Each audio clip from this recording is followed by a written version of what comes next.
Hay momentos en la vida que parecen comunes: una barbacoa familiar, más el aroma de la carne asada flotando en el aire veraniego, la risa fundiéndose con el zumbido de una radio vieja. Pero a veces, justo en medio de esta calma, el destino emerge silenciosamente y todo se desmorona. Sucedió cuando mi abuela, con los ojos llenos de lo que yo creía amor, dijo de repente: ya pagaste la hipoteca de tu coche. 12.000 no es poco, pero te lo mereces. La sala se quedó en silencio. Mi corazón latía con fuerza. No tenía coche. Miré a mi alrededor. Mi madre evitaba mi mirada cortando una sandía como si contuviera las respuestas.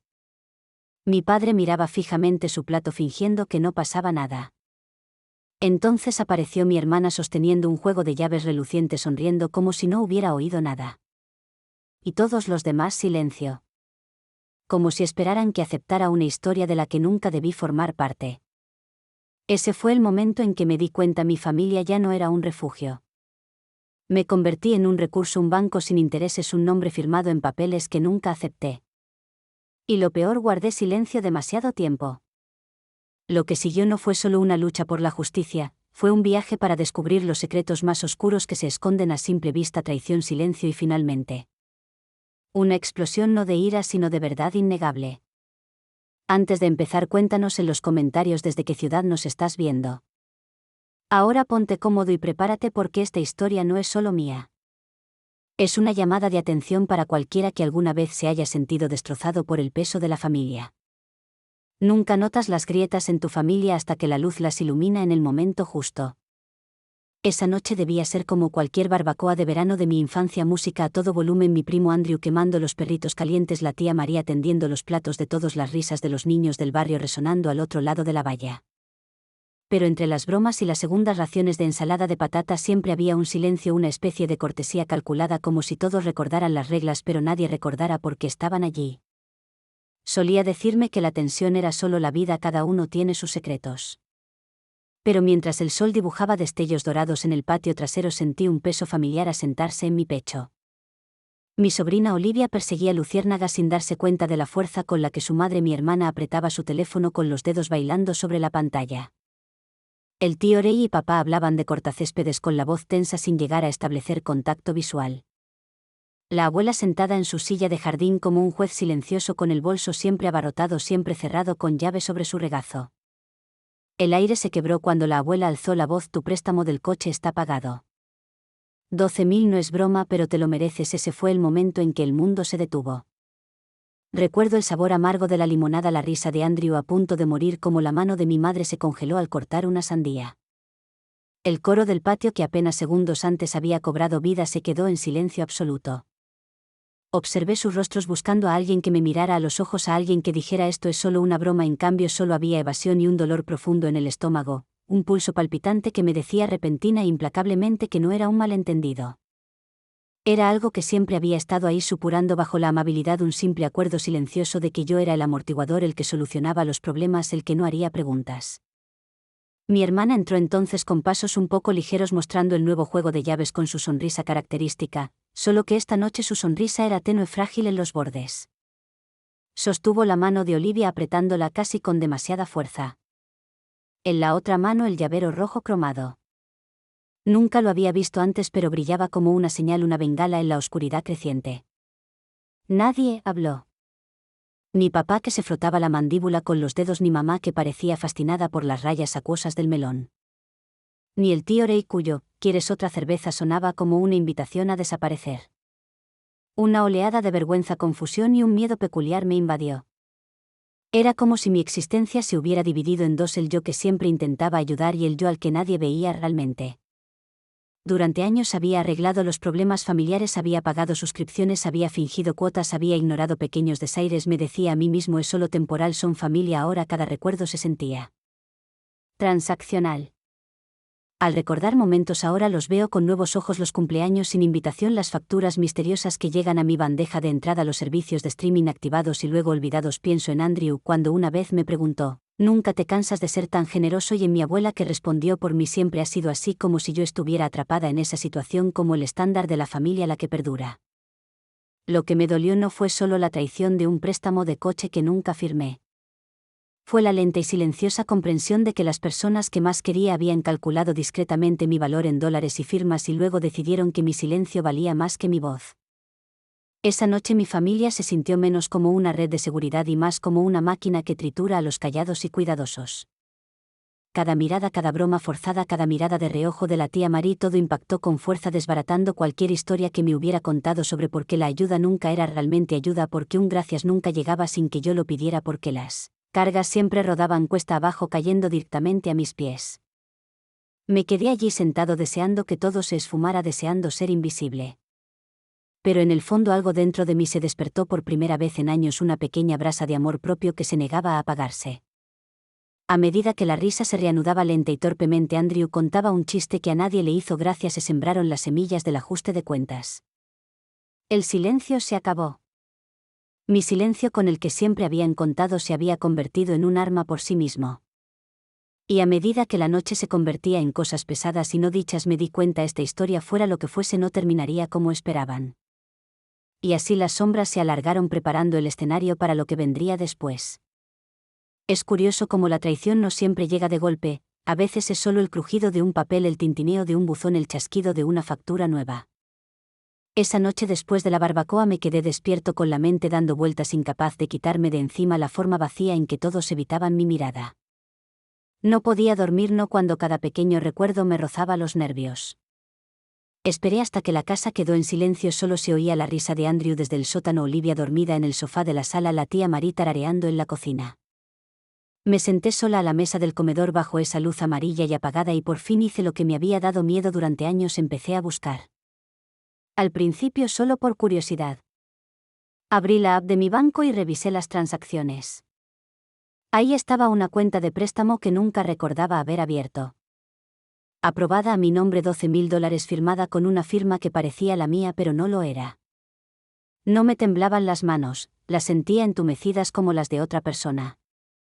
Cuanto más buscaba, más se hundía la podredumbre.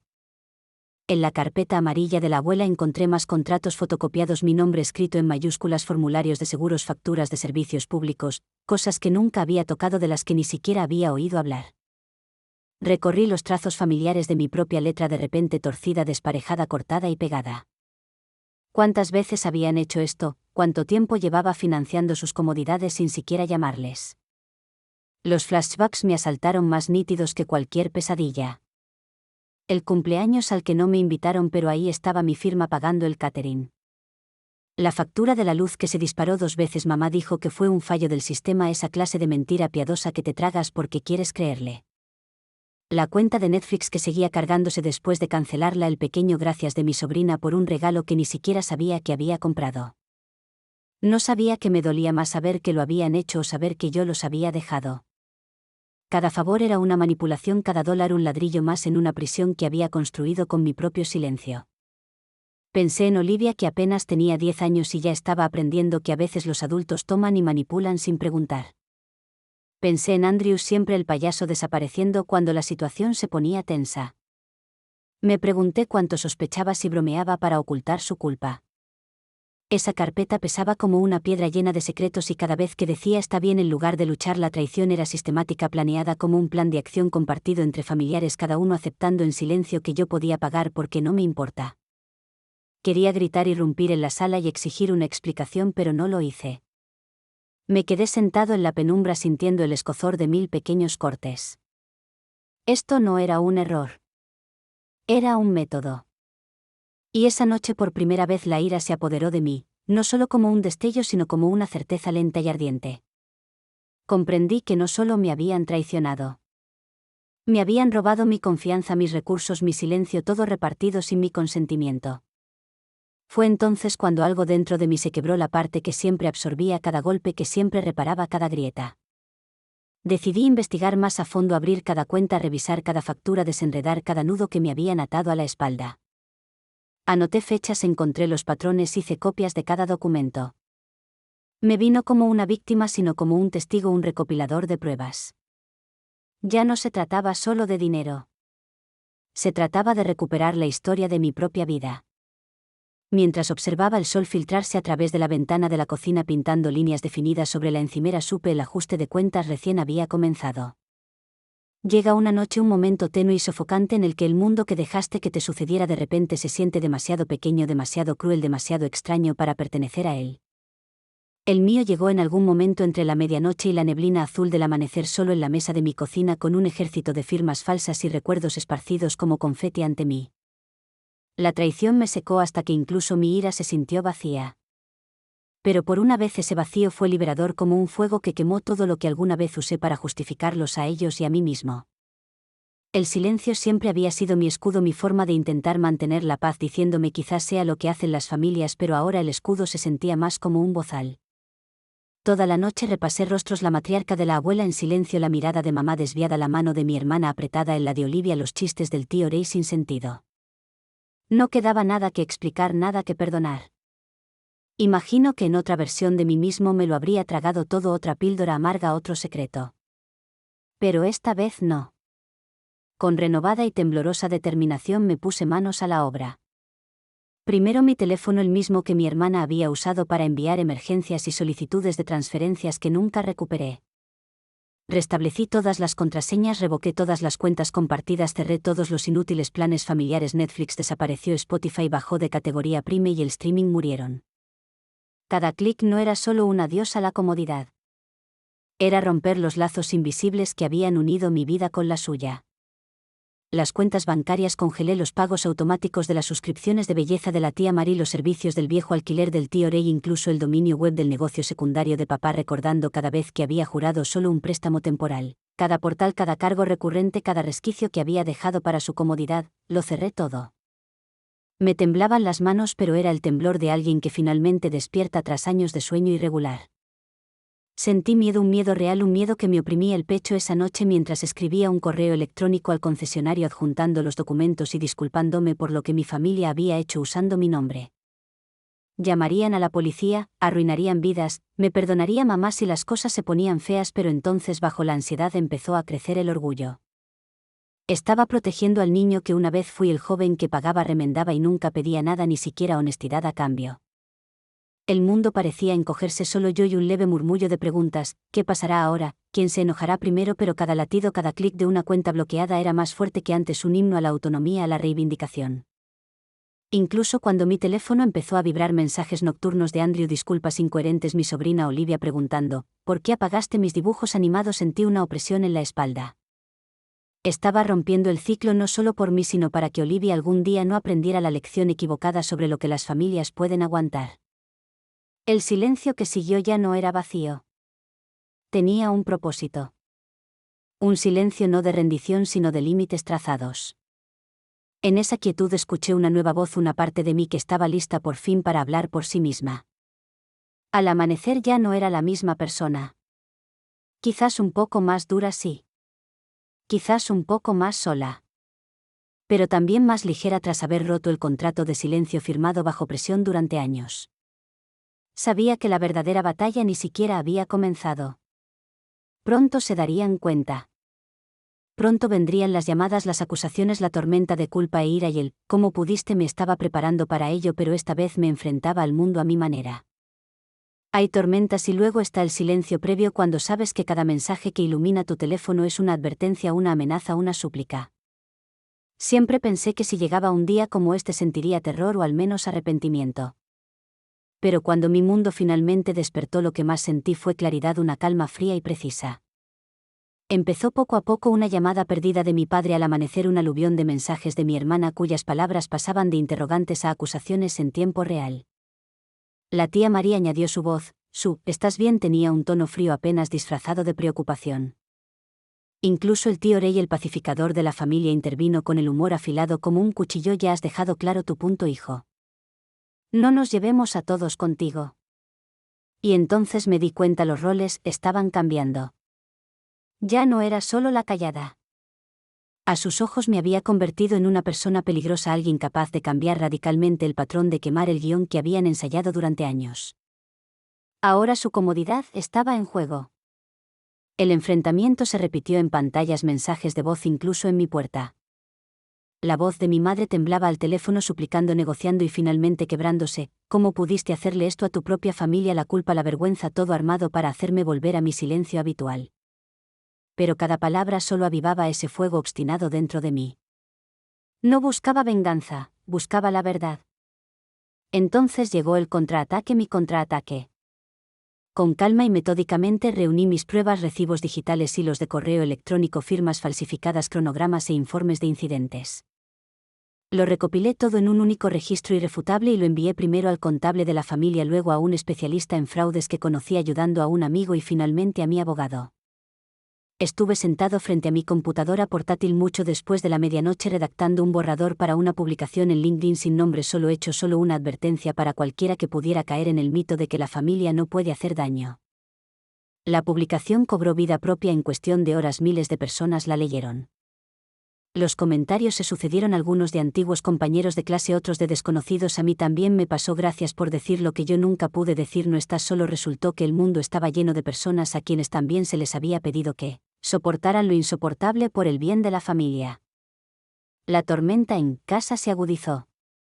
Mis padres aparecieron con gafas de sol que les tapaban los ojos, con carpetas preparadas a toda prisa y una caja de recibos, una ofrenda de paz, una última oportunidad para controlar la situación. Por primera vez me mantuve firme. Ya basta, dije.